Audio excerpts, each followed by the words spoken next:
Muito obrigado, Sr. Presidente, Sr. Ministro, Sra. Secretária de Estado e Sr. Secretário de Estado. Os meus cumprimentos. Em primeiro lugar, eu iria, de facto, referir a questão que levou o meu grupo parlamentar a requerer a vinda aqui do Sr. Ministro da Administração Interna, e o essencial das questões que eu tenho a colocar prende-se com isso, mas, se me permitirem, eu colocaria já, enfim, pouco mais questões tenho a colocar e, portanto, dispensar-me, em princípio, de intervir outra vez e suscitaria já as várias questões. De facto, a questão fundamental foi termos tomado conhecimento do quadro orgânico da GNR que foi publicado muito recentemente, e também temos conhecimento público de uma situação de grande mal-estar que se vive na Polícia de Segurança Pública relativamente à política de promoções que foi levada a cabo recentemente.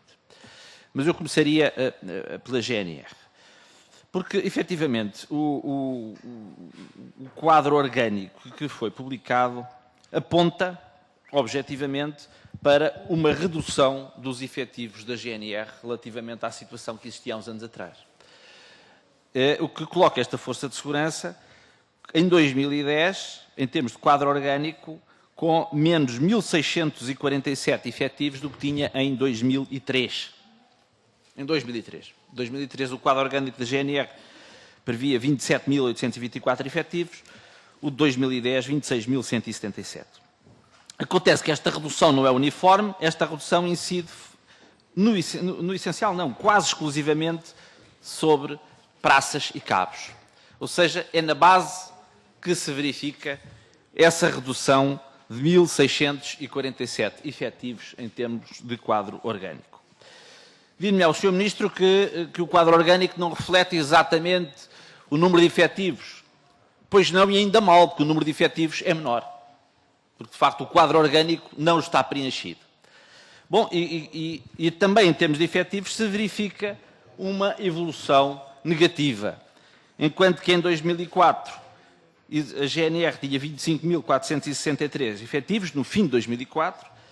Bom, no final de 2009 tinha menos 700 do que esses, tinha 24.762, menos 700. E as previsões, não obstante os nossos já velhos conhecidos 1.000 efetivos, que entrarão, presumo, em 2011, mal compensam as saídas, que em 2007 não serão menos de 850, o Sr. Ministro dirá, mas andará à volta disso, e não sabemos qual é a evolução para os próximos anos, sendo certo que o ritmo de saídas natural da GNR ultrapassará as 800 saídas por ano. Bom, e portanto eu queria saber como é que isto se conjuga com as anunciadas medidas do PEC.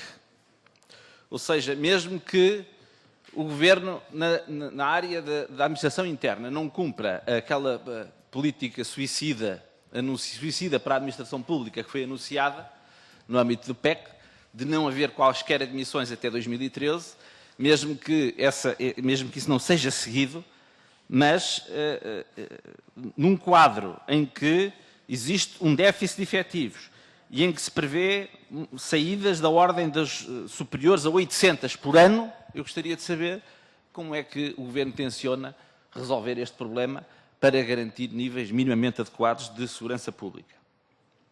Sendo que existe ainda um outro problema que nos preocupa muito relativamente à GNR, que é o número de efetivos que estão, de facto, afetos aos postos territoriais. A GNR tem 491 postos territoriais. Eu creio, o Sr. Ministro confirmará, que a média de efetivos dos postos territoriais, claro que há postos de mais variada dimensão, mas, enfim, contas feitas, eu creio que apenas 1/3 dos efetivos da GNR está afeto aos postos territoriais. São cerca de 9.000. Numa força de segurança que tem cerca de 25.000 efetivos, só 9.000 estarão afetos aos postos territoriais. E eu creio que isto é uma distorção gravíssima. uma destruição gravíssima, que só 1/3 dos efetivos esteja afeto, no fundo, àquilo que é a sua missão fundamental, que é a garantia da segurança e tranquilidade das populações que servem. E, portanto, eu gostaria de saber que explicação é que o Sr. Ministro tem para isto, para que 2/3 de uma força de segurança esteja afeta a outras missões, a tudo e mais alguma coisa, que não aos postos territoriais da GNR. Creio que este é um dos problemas mais graves. Eu diria que o problema... eu creio que este problema é maior ainda do que a falta de efetivos. Creio que há um problema mais grave, que é o da ineficiente afetação dos efetivos disponíveis. E relativamente a isto ainda, à GNR, colocaria mais duas questões. Uma, quando é que sai a portaria sobre o horário de serviço? Há muitos anos que o Partido Socialista reconhece que deveria haver, na GNR, tal como há na PSP, a definição de um horário de serviço de referência. Simplesmente em que é que se traduziu esse reconhecimento? Traduziu-se numa norma do Estatuto que diz que esse horário de referência será estabelecido por portaria. Simplesmente essa portaria nós nunca a vimos. E eu gostaria de saber quando é que essa portaria vai sair, porque isso não é muito difícil de definir. O dia tem 24 horas, nós sabemos qual é o dia, e isso não muda. Nós sabemos, enfim, qual é o horário normal de serviço de um funcionário, e, portanto, é definir isso. E não percebo porque é que não se define. Não, talvez perceba, mas gostaria de saber qual é a explicação do Governo para que se tenha remetido para a portaria e que a portaria nunca saia. E ainda uma última questão sobre a GNR. Imagino que esta Força de Segurança, tal como todos os serviços da administração pública, esteja a ser submetida a medidas de contenção orçamental. Eu gostaria de saber como é que se justifica a participação da GNR na Eurogenfor neste quadro. A Eurogenfor custa 2 milhões de euros por ano ao país. E eu creio que, manifestamente, particularmente na situação em que estamos, eu creio que seria preferível que os 38, creio que são 38, o Sr. Ministro confirmará, elementos que a GNR tem afetos à Eurogenfor em missões fora do território nacional e os 2 milhões de euros que eles custam anualmente ao país pudessem ser melhor aplicados, de facto, para melhorar a segurança dos cidadãos em Portugal.